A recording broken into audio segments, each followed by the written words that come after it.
असम के तेजपुर से दिल्ली के लिए चली एसएसबी की फिट इंडिया रैली का दरभंगा में हुआ स्वागत। प्रधानमंत्री नरेंद्र मोदी के फिट इंडिया अभियान को आम लोगों तक पहुंचाने के लिए एसएसबी ने असम के तेजपुर से नई दिल्ली तक एक साइकिल रैली निकाली है। यह रैली बुधवार को NH-57 होते हुए दरभंगा पहुंची। यहां रैली का स्वागत एसएसबी के अधिकारियों और जवानों ने किया। यह रैली 1 अक्टूबर को दिल्ली पहुंचेगी और 2 अक्टूबर को महात्मा गांधी की जयंती पर राजघाट स्थित उनकी समाधि पर श्रद्धांजलि अर्पित करेगी। रैली में कुल 51 सदस्य शामिल हैं। यह रैली कुल 2468 किलोमीटर की दूरी तय करेगी। एसएसबी 19वीं वाहिनी के असिस्टेंट कमांडेंट भरत कुमार चौधरी ने बताया कि रैली 25 अगस्त को असम के तेजपुर से रवाना हुई थी। इस रैली में तेजपुर, गुवाहाटी और सिलीगुड़ी के 17 सदस्यों की टीमें शामिल हैं। उन्होंने कहा कि रैली 1 अक्टूबर को नई दिल्ली पहुंचेगी और 2 अक्टूबर को महात्मा गांधी की जयंती पर राजघाट स्थित उनकी समाधि पर उन्हें श्रद्धांजलि अर्पित करेगी। हम लोग तेजपुर से रवाना हुए थे, तो तेजपुर की टीम को जो है लीड कर रहे हैं राहुल, एंड देन उसके बाद में गुवाहाटी से टीम को लीड कर रहे हैं रोहित, एंड देन इसमें सिलीगुड़ी जुड़ा। हर टीम में 17 बंदे हैं और करीबन ये हमारी जो यात्रा होगी 2463 किलोमीटर की यात्रा होगी और हम लोग 1 अक्टूबर को दिल्ली पहुंचेंगे तथा 2 अक्टूबर को राजघाट पर गांधी जी को श्रद्धासुमन अर्पित करेंगे। इसका उद्देश्य क्या है? क्या इससे आप मैसेज देना चाहते हैं? देखिए, सर्वप्रथम तो सशस्त्र सीमा बल का जो ध्येय वाक्य है सेवा सुरक्षा बंधुत्व है, और उसके बाद में हमारे आदरणीय प्रधानमंत्री जी द्वारा जो फिट इंडिया मूवमेंट है, उसी के क्रम में इस साइकिल रैली को देखा जा सकता है कि अभी जो वैश्विक महामारी चल रही है, जो कोविड और कोरोना रूपी एक महामारी के रूप में फैला हुआ है, तो उसमें हम हमारे इम्यूनिटी सिस्टम को कैसे बढ़ा सकते हैं, कैसे स्ट्रॉन्ग कर सकते हैं, उसी क्रम में साइकिल रैली को देखा जा सकता है। और इसके अलावा जितने भी हमारे स्वतंत्रता सेनानी हैं, उनसे भी उनके जो स्थान है वहाँ पे भी हम लोग जाके उनको श्रद्धांजलि अर्पित करें। तेजपुर से हम लोग 25 अगस्त को चले थे। रास्ते में स्थानीय जनता द्वारा हमारा बहुत ही स्वागत किया गया। जगह जगह पर जैसे गुवाहाटी फ्रंटियर में स्वयं महामहिम राज्यपाल महोदय द्वारा हरी झंडी दिखाकर हमारी जो यात्रा है उसको रवाना किया गया।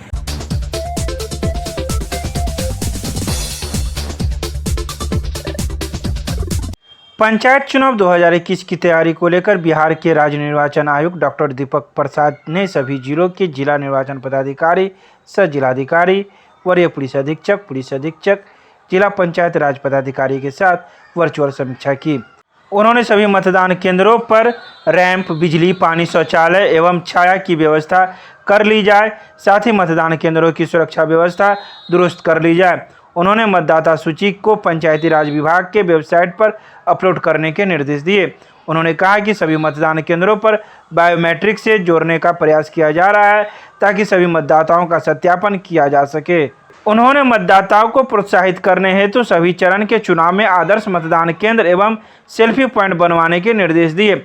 जिलावार उन्होंने ऑनलाइन नॉमिनेशन की समीक्षा की तथा अभ्यर्थियों को ऑनलाइन नॉमिनेशन के लिए जागरूक करने का सुझाव दिया।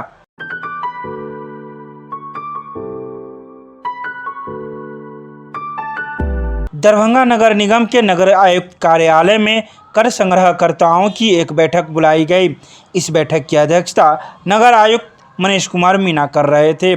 इस बैठक में सिटी मैनेजर सहित मुख्य संग्रहकर्ता सहित कई संग्रहकर्ता मौजूद थे जो विभिन्न वार्डों में कर संग्रह करते हैं। नगर आयुक्त ने सीधे तौर पर कहा है कि जो भी संग्रहकर्ताओं का संग्रह 50% से कम है, वैसे संग्रहकर्ताओं को तेजी से काम करना होगा और सभी बड़े बकायेदारों को एक नोटिस जारी कर उनसे कर संग्रह करना है। साथ ही उन्होंने कहा कि नगर निगम एक धावा दल भी बनाएगी जो बड़े संग्रहकर्ताओं के यहाँ जाकर उनसे उनका कारण पूछेगी। साथ ही नगर आयुक्त ने कहा कि जो भी बड़े बकायेदार हैं, अगर वह कर रखे हुए हैं तो उनके खिलाफ आगे कड़ी कार्रवाई की जाएगी। साथ ही सभी संग्रहकर्ताओं को कर संग्रह करने के कड़े आदेश दिए गए हैं। अभी दरभंगा नगर निगम में फील्ड में कार्यरत सभी कर संग्रहकर्ता का समीक्षा बैठक हुआ है। 30 सितंबर तक दरभंगा नगर निगम क्षेत्र में जो भी होल्डिंग टैक्स होता है उसमें बिना ब्याज के वर्तमान वर्ष का कर का भुगतान करने का प्रावधान है, उसी के आलोक में आज समीक्षा बैठक हुई और सभी को निर्देश दिया गया है कि इस महीने में सभी नागरिकों को इस प्रावधान के आलोक में सभी लोग जागरूक करेंगे और कोशिश करेंगे कि इस महीने में अधिक से अधिक राजस्व का वसूली हो। जागरूकता में क्या क्या करेंगे? मुख्य रूप से सभी लोगों को जानकारी इसका देंगे कि 30 सितंबर तक बिना ब्याज के आप लोग भुगतान कर सकते हैं। 30 सितंबर के बाद जो भी भुगतान करेगा उसमें इस वर्ष पर भी फिर ब्याज आपको दे ही होगा, इसलिए वो इंसेंटिव एक अतिरिक्त इंसेंटिव है जो सभी नागरिकों को पता नहीं होता है, उसके बारे में सभी लोग जागरूक करेंगे तो निश्चित रूप से उससे राजस्व के संग्रहण में वृद्धि होगी। नगर निगम का जो कर संग्रह से संबंधित नियमावली है उसमें आवासीय और कमर्शियल वाणिज्यिक के लिए अलग अलग प्रावधान है। उसके लिए भी सभी को निर्देश दिया गया है कि जहाँ पर वाणिज्यिक होल्डिंग्स है उनके लिए विशेष अभियान चलाना है, और क्योंकि वाणिज्यिक कर संग्रह से सिग्निफिकेंट पोर्शन हम लोगों का आता है टैक्स का, उन पर चिन्हित करके विशेष अभियान चलाने का निर्देश दिया है। साथ ही सभी वाणिज्यिक होल्डिंग से ट्रेड लाइसेंस का प्रावधान है, उसके लिए भी सभी जितने भी दुकानदार हैं उनको मोटिवेट करने का निर्देश दिया गया और उसके लिए निगम स्तर पर पूर्व में भी हम लोगों ने कैंप लगाया था। आगे पुनः हम लोगों को सभी नागरिकों को मोटिवेट करके यहाँ पर कैंप लगाने का निर्देश दिया है ताकि होल्डिंग टैक्स के साथ साथ ट्रेड लाइसेंस का भी वसूली हो सके। बड़े बकायेदारों के लिए क्या करेगी नगर निगम? बड़ा बकायेदारों का सूची सभी टैक्स कलेक्टर लोग चिन्हित कर रहे हैं और चिन्हित जितना लोग होगा उनको हम लोग क्योंकि 30 सितंबर तक तो उनको भी बिना ब्याज के देने का प्रावधान है, उसके अतिरिक्त सभी को नोटिस निगम कार्यालय से दिया जाएगा ताकि वो लोग उसको संज्ञान में ले और समय पर उसका भुगतान करें। धावा दल की बात कही है आपने, किस निगम के स्तर पर निश्चित रूप से हम लोग धावा दल भी गठित करेंगे और 30 सितंबर के बाद में इस पर लगातार कार्य करेंगे। और अन्य होल्डिंग जो कि स्वयं का निर्धारण नहीं किया है, जिन लोगों के यहाँ पे स्वयं का निर्धारण किया जाना था और किन्हीं कारणों से नहीं किया, उसकी जांच हम लोग करेंगे और उस पर पेनल्टी का भी प्रावधान है, उस पेनल्टी के आलोक में आवश्यक कार्रवाई करेंगे।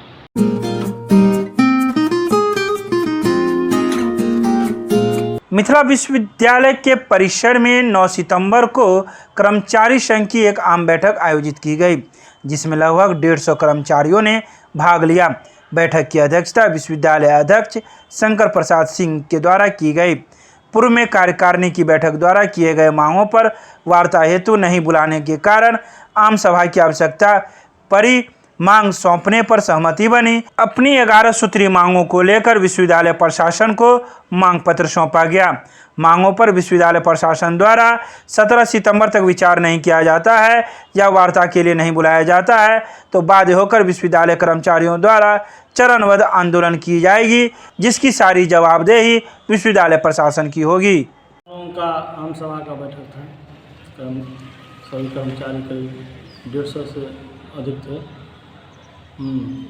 आज बैठक हुआ है। हम लोगों को इससे पहले 2 बार जो है हम लोग विश्वविद्यालय प्रशासन से मांग किए थे वार्ता के लिए और अपना 5 सूत्री मांग के लिए उनको एप्लीकेशन रिसीव कराए थे, लेकिन उसको दरकिनार करते हुए हम लोगों को आज तक एक बार मतलब लिखित या मौखिक में पूछा गया कि मतलब क्या बात है आप लोगों को। उस आवाज़ में कर्मचारी आक्रोशित था, भाई आम सभा कीजिए, नहीं सुन रहे हैं। तो आज आम सभा बुलाया गया। आम सभा 1:30 बजे से शुरू हुआ, लगभग टिफिन टाइम 1:30 बजे होता है तो उस समय शुरू हुआ और शुरू होने के बाद जो है 2 बजे तक में सभी 12 सूत्री मांग अभी था हम लोगों को सब मिला के। उस मांग पर सहमति बनी सभी कर्मचारी से, नहीं हमको ऐसे करना है, ऐसे करना है, वैसे करना है, सब सहमति बनी।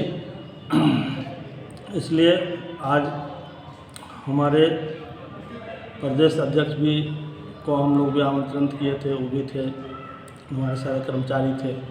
आज बैठक में निर्णय लिया गया कि अगर विश्वविद्यालय प्रशासन द्वारा इस पर अगर नहीं कोई कार्रवाई की जाती है, हम लोगों के साथ कोई वार्ता नहीं की जाती है, तो 17 या 18 तारीख से हम लोग धरना प्रदर्शन करेंगे। सितंबर से। क्या नाम हुआ? मेरा नाम हुआ शंकर प्रसाद सिंह। आम सभा हुई है आज। इससे पहले 2 कार्यकारिणी की बैठक के द्वारा माननीय कुलपति महोदय को ज्ञापन दिया गया कि आप हम लोगों से वार्ता कर कर्मचारियों को समस्या का समाधान करिए, लेकिन विश्वविद्यालय प्रशासन द्वारा कर्मचारी को नहीं बुलाया गया। उन्हें वार्ता के लिए किस प्रकार का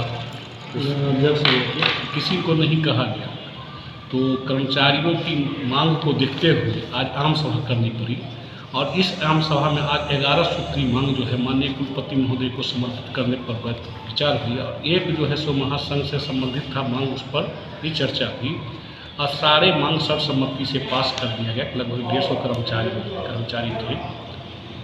तो वो मांग पत्र जो है सो हम लोग उनको कल समर्पित करेंगे। अगर इस पर उन लोग संज्ञान उन लोग नहीं लेते हैं तो 18 तारीख से चरणबद्ध आंदोलन की जाएगी। इसकी सारी जवाबदेही विश्वविद्यालय प्रशासन की होगी।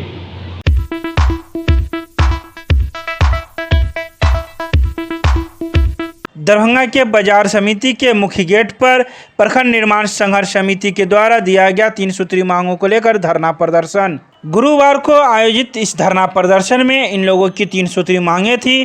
खासकर मोहम्मदपुर जाने वाली सड़क का चौड़ीकरण, शिवधारा बाजार समिति NH 57 पर ओवरब्रिज का निर्माण और शिवधारा प्रखंड की स्थापना।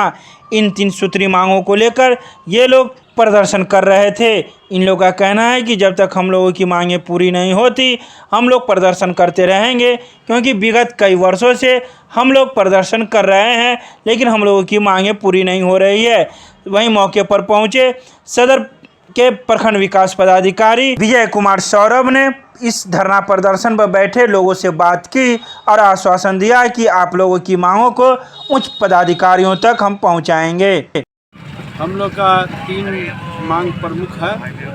एक बाजार समिति चौक पर ओवरब्रिज निर्माण कार्य, दूसरा है शिवधारा से मोहम्मदपुर रोड का चौड़ीकरण, तीसरा है शिवधारा प्रखंड का निर्माण कार्य।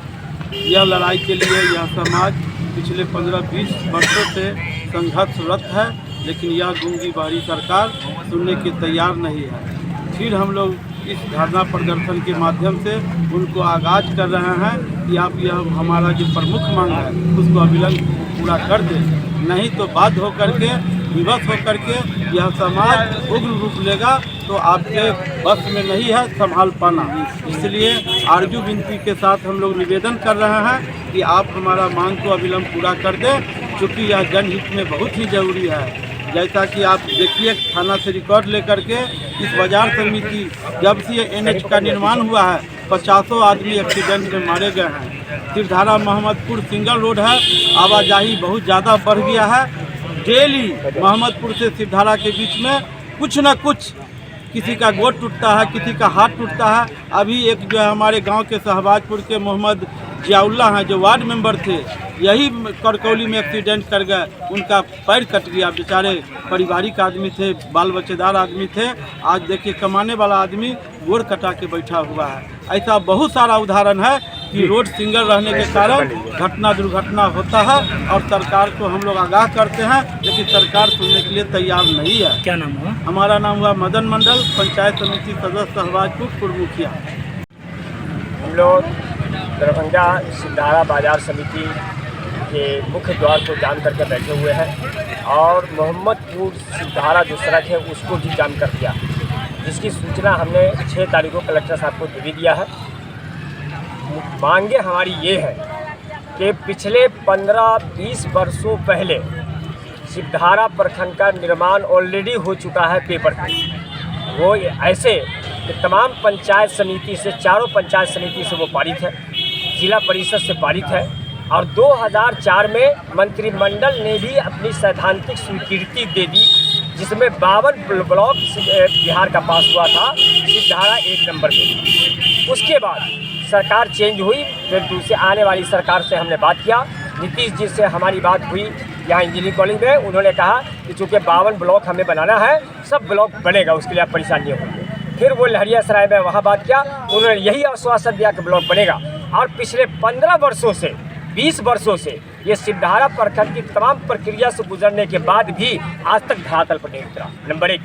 दूसरी बात यह है कि पिछले 5 वर्षों से, आपने पूछा कि पहले भी आप क्या था, पिछले 5 वर्षों से 5-7 मरतबा हम लोगों ने रोड ब्लॉक और धरना देने का काम ये इसलिए किया कि शिवधारा से मोहम्मदपुर वाली जो सड़क है वो काफ़ी कम चौड़ी सड़क है।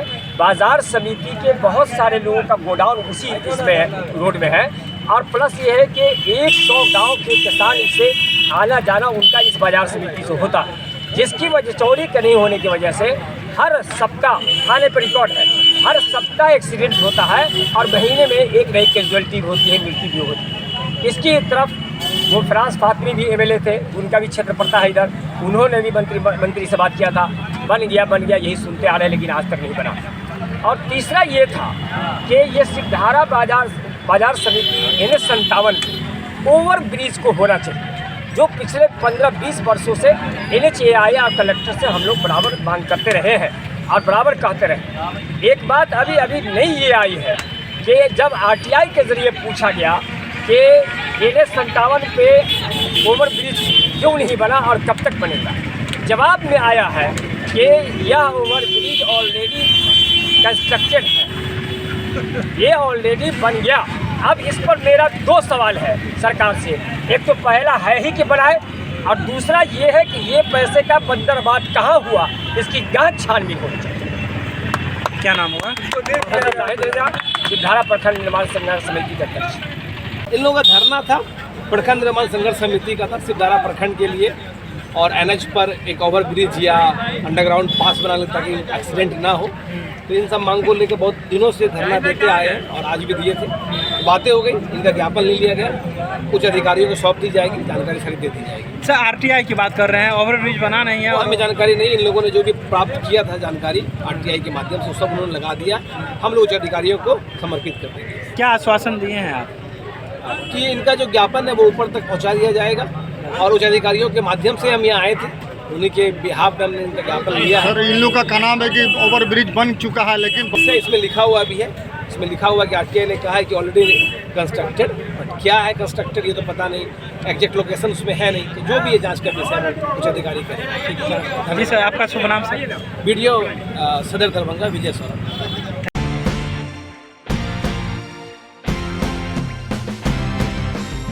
मिथिला विश्वविद्यालय के हिंदी विभाग के द्वारा गुरुवार को अमर साहित्यकार भारतेंदु हरिश्चंद्र की जयंती मनाई गई।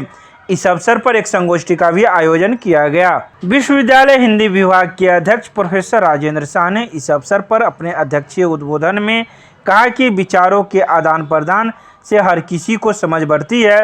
उन्होंने कहा कि नवजागरण के अग्रदूत तथा आधुनिक हिंदी साहित्य के जनक भारतेंदु हरिश्चंद्र हिंदी साहित्य के ऐसे ज्वाजलमाने नक्षत्र हैं जिनसे समग्र हिंदी साहित्य पुरोद्भासित है। इस जयंती के अवसर पर विभाग के कई शिक्षक शिक्षिकाएं छात्र छात्राएं मौजूद थे, जिन्होंने अपने अपने विचार रखे।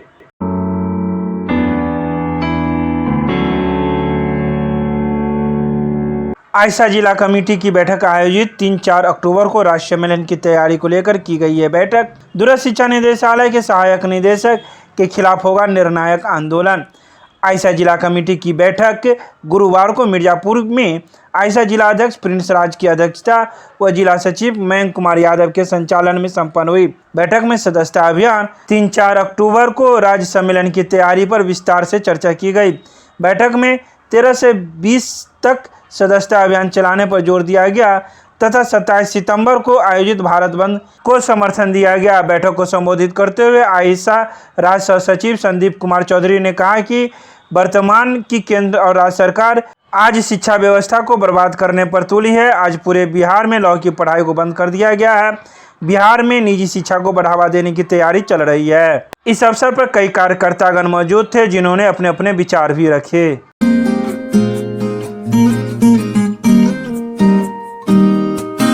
मिथिला विश्वविद्यालय के जुबली हॉल में 9 सितंबर को किसान मोर्चा की 3 दिवसीय प्रदेश कार्य समिति की बैठक की तैयारी की समीक्षा की गई। समीक्षा के दौरान निरीक्षण प्रदेश अध्यक्ष सरोज मंडल पटेल द्वारा जुबली हॉल के निरीक्षण कर कहा कि बिहार प्रदेश के सभी किसान नेता इस बैठक में भाग लेंगे और किसानों को लेकर सरकार के किए गए कामकाज पर भी चर्चा करेंगे एवं कृषि कानून सहित कई अहम मुद्दों पर चर्चा होगी। इस सरकार द्वारा किसानों की आय दोगुनी करने के संकल्प, MSP को सरकार द्वारा लगातार बढ़ाए जाने की बात के साथ ही हालिया दिनों में किसानों को लेकर बने कानूनी फायदों पर भी चर्चा होगी।